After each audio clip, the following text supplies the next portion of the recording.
RSS எனப்படும் ராஷ்டிரிய ஸ்வயம் சேவக சங்கம் உலகின் மிகப்பெரிய தன்னார்வ தொண்டு அமைப்பாகும்.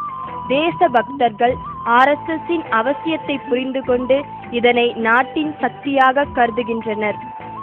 டாக்டர் கேசவ பலராம் ஹெட்கேவார் காங்கிரஸ் உட்பட தேச விடுதலைக்கு போராடிய எல்லா இயக்கங்களிலும் முழு மூச்சோடு செயல்பட்டவர். ஆனாலும் அவர் உள்ளத்தில் ஒரு கேள்வி உறுத்திக்கொண்டே இருந்தது. நமது நாடானது அனைத்து நற்குணங்களை பெற்றிருந்தாலும் பலமுறை அந்நியர்களிடம் ஏன் அவமானப்பட்டது? உலகின் குருவாக பாரதம் இருந்தது. விஞ்ஞானம், கலை, வாணிபம், தத்துவம், ஆன்மீகம் போன்று பல்வேறு துறைகளில் உலகத்திற்கு வழிகாட்டியாக இருந்து வந்த பாரதம் மிக செல்வ செழிப்பு மிக்கதாக இருந்தது என்பது நமது கடந்த கால வரலாறு. இந்து தன்மையே நாட்டின் அடையாளம். சுயநலத்தினால் இந்துக்கள் தங்களுக்குள் சண்டையிட்டுக் கொண்டனர். இதனால் நாடு பலவீனம் அடைந்தது. அந்நியர்கள் படையெடுக்க ஆரம்பித்தனர். கிரேக்கர்கள், ஹூனர்கள், குஷானர்கள், முகலாயர்கள், ஆங்கிலேயர்கள் படையெடுப்பு என அது தொடர்ந்தது. விளைவு, ஆலமரம் போல் உருவ அமைப்பு கொண்டிருந்த நம் நாடு துண்டு துண்டாக சிதைக்கப்பட்டு நம்மிடமிருந்து பிரித்து எடுக்கப்பட்டது. பல மகான்கள், புண்ணிய புருஷர்கள் பிறந்த பாரத நாட்டின் பல பகுதிகள் இன்று நம்முடன் இல்லை. காரணம், நம்மிடையே ஒற்றுமை இல்லாமல் நாம் பிரிந்திருந்தோம். நாடும் பிரிந்தது. இந்து சிந்தனையின் அடிப்படையில் மக்களை ஒற்றுமைப்படுத்துவதே வலிமை பெற சரியான வழி என்று முடிவுக்கு வந்தார் டாக்டர் ஜி. தேச ஒற்றுமையை வலுப்படுத்த நாகபுரியில் 1925ஆம் ஆண்டு விஜயதசமி நாளில் ஒரு சில சிறுவர்களை வைத்துக்கொண்டு சங்கத்தை தொடங்கினார். ஆங்கிலேய அரசின் எதிர்ப்பையும் அடக்குமுறைகளையும் தாண்டி சங்கம் வளர்ந்தது. சங்கம் தனது குறிக்கோளுக்கு உகந்த முறையில் தனது வேலை முறையை வளர்த்து வந்தது. இதனையே ஷாஹா என்கிறோம். எல்லா வயதினரும், பல பிரிவினரும், பல்வேறு தொழில் புரிவோரும் தினமும் 1 மணி நேரம் ஒரு குறிப்பிட்ட இடத்தில் குறிப்பிட்ட நேரத்தில் கூடி வந்து காவி கொடியின் கீழ் உடலுக்கும் அறிவுக்கும் பல்வேறு விதமான பயிற்சிகளை பெற்று தொண்டு செய்ய உகந்தவர்களாக மாறுகின்றனர். ஷாஹாவில் மனதை நெறிப்படுத்தவும் நோய் நொடியின்றி வாழ்வதற்கும் தியானம், யோகா, சூரிய நமஸ்கார் போன்ற பயிற்சிகள் கற்பிக்கப்படுகிறது. மற்றும் நமது பாரம்பரிய கலையான சிலம்பம், அதாவது தண்டா, தற்காப்பு கலைகளான கராத்தே, குங்ஃபு போன்ற பயிற்சிகளும் தினசரி ஷாஹாவில் பயிற்றுவிக்கப்படுகிறது. மன ரீதியாகவும் உடல் ரீதியாகவும் ஒவ்வொருவரும் சிறந்தவர்களாக உருவாக தகுந்தவாறு பலவிதமான விளையாட்டுக்கள் மற்றும் தேசபக்தி, தெய்வ பக்தி, சேவை மனப்பான்மை ஆகியவற்றை ஊட்டும் விதத்தில் பாடல்கள், அமிர்த வசனம், சுபாஷிதம், கதை சொல்லுதல் போன்றவையும் ஷாஹாவின் தினசரி நிகழ்ச்சிகளே. சங்க ஷாஹா முறையின் மூலமாக தயாரானவர்கள் ஸ்வயம் சேவகர்கள் எனப்படுவர். ஷாஹாவில் தயாரான ஸ்வயம் சேவகர்களுக்கு சிறப்பு பயிற்சியாக வருடந்தோறும் பயிற்சி முகாம்கள் நாடெங்கும் நடைபெற்று வருகிறது.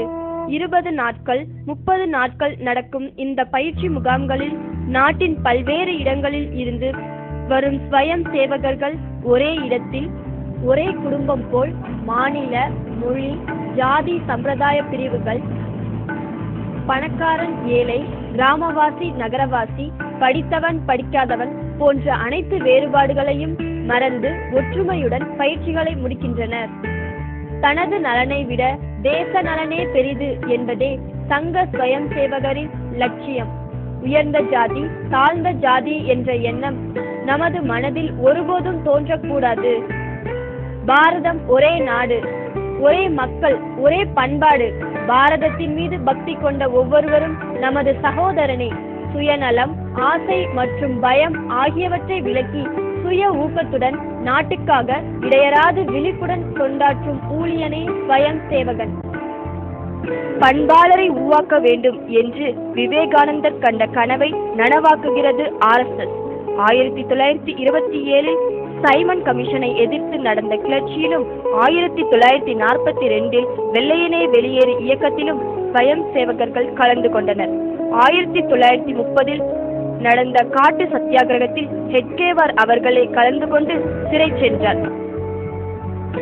ஜாதி, மொழி, வழிபாட்டு முறை, மாநிலம், உடை ஆகிய வேறுபாடுகளால் பிளவுபட்டிருந்த இந்து சமுதாயத்தை ஒற்றுமைப்படுத்துகிற மிக முக்கியமான பணியை ராஷ்டிரிய ஸ்வயம் சேவக சங்கத்தின் மூலமாக பரம பூஜனீய டாக்டர் கேசவ பலிராம் ஹெட்கேவார் அவர்கள் ஆரம்பித்து 1925 முதல் 1940 வரை கடுமையாக உழைத்தார்.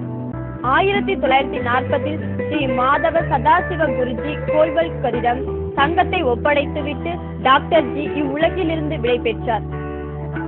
பகவான் ஸ்ரீ ராமகிருஷ்ண பரமஹம்சரின் நேரடி சீடரான சுவாமி ஸ்ரீ அகண்டானந்தரிடம் மந்திர தீட்சை பெற்றவர் ஸ்ரீ குருஜி. சந்திர மௌலீஸ்வரரின் வடிவமாக திகழ்பவர் என்று காஞ்சி சங்கராச்சாரியாரால் வர்ணிக்கப்பட்ட ஸ்ரீ குருஜி அவர்கள் பாரத நாடு முழுவதும் வருடத்துக்கு 2 முறை சுற்றுப்பயணம் செய்து இளைஞர்கள் மனதில் தேச பக்தி ஜுவாலையை வளரச் செய்தார்.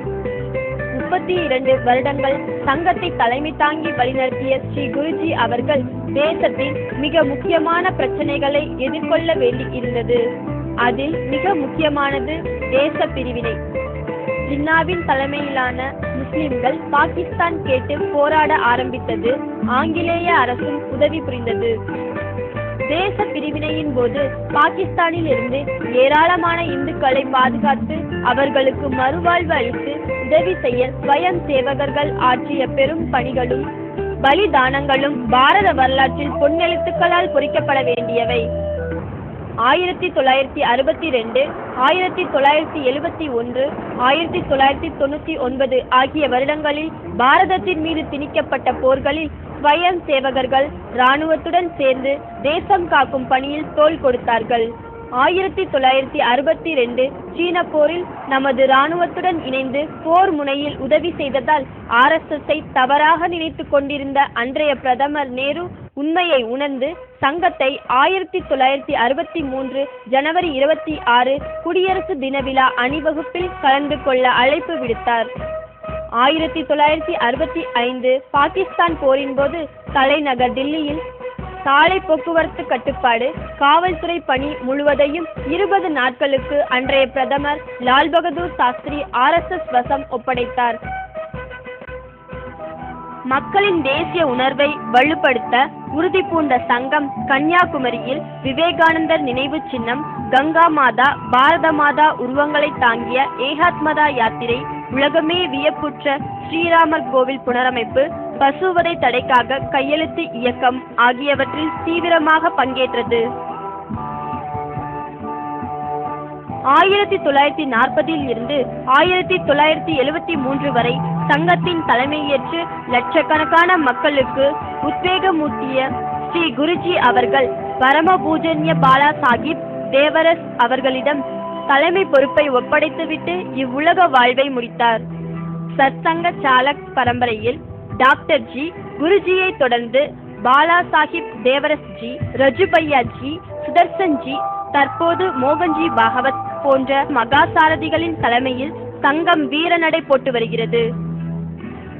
நாட்டு மக்களுக்கு துன்பம் ஏற்படுகின்ற போதெல்லாம் ஸ்வயம் சேவகர்கள் வாடிய பயிரை கண்டபோதெல்லாம் வாடினேன் என்ற உணர்வுடன் நிவாரண பணியில் முன்னணி வகிக்கிறார்கள். ஆந்திரா ஒரிசா புயல் நிவாரண பணி, திருச்சியில் வெள்ள நிவாரண பணி, லாட்டூர், உத்திரகாசி, குஜராத் பூகம்ப நிவாரண பணி, உத்தரப்பிரதேச மாநிலம் பெரோஷாபாத் ரயில் விபத்து, ஹரியானா விமான விபத்து, தமிழ்நாடு, கேரளா, அந்தமான், இலங்கை சுனாமி தாக்கியது போன்ற இயற்கை பேரழிவு நேரங்களிலும் உடனடியாக நிவாரண பணிகளை செய்தது ஸ்வயம் சேவகர்களின் சமுதாய உணர்வுக்கு சில உதாரணங்களே. ஒரு விதை ஆலமரமானது. 80 ஆண்டுகளில் சங்கம் தேசத்தின் அனைத்து மாவட்டங்களிலும் பரவி உள்ளது. எனவே எல்லா கிராமங்களிலும் எல்லா வீடுகளிலும் பாரத தேசிய சிந்தனையை கொண்டு செல்ல அனைவரும் சேர்ந்து பணியாற்றுவோம். நம் பாரத தேசத்தை மீண்டும் உலகின் குருவாக வல்லரசு நாடாக மாற்ற இந்த புனித பணியில் தோள் கொடுப்போம். வாருங்கள். பாரத் மாதா கி ஜெய்.